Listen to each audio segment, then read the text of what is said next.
25 irashize twibuka ya mateka ababaje ya jenoside yakorewe Abatutsi nemeza ko itaduheranye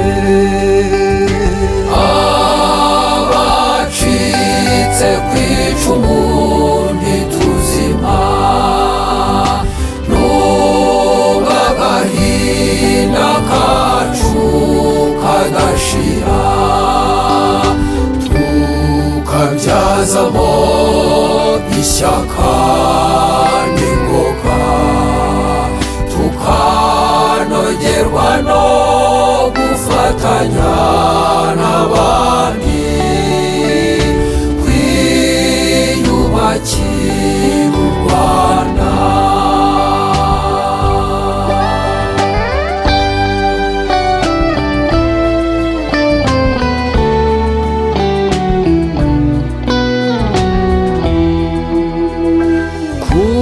Kubabarira ntibivuga kwibagirwa, kuko iyo twibagiwe turazima ntibikabe. Kwibuka nicyo cyicaro cy'ukuri, tukaboneraho natwe tukababarira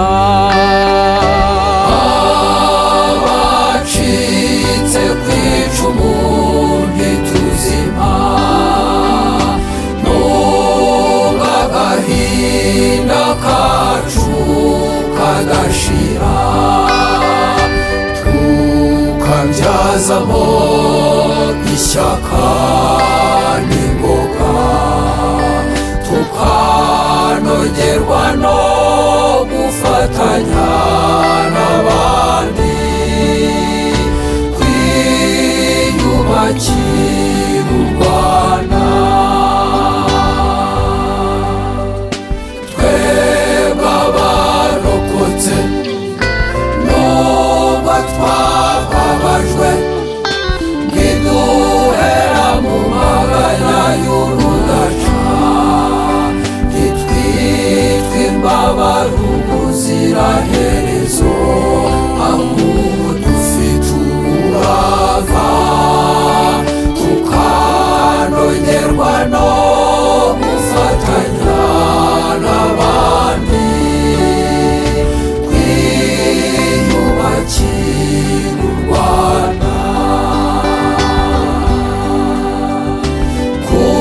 Kubabarira si ukwibagirwa, no kuba mu mahoro y'umutima, ni nko kwemerera roho igasumba umubiri maze ukemera kugenda ukanogerwa no gufatanya n'abandi kwiyubakira u Rwanda.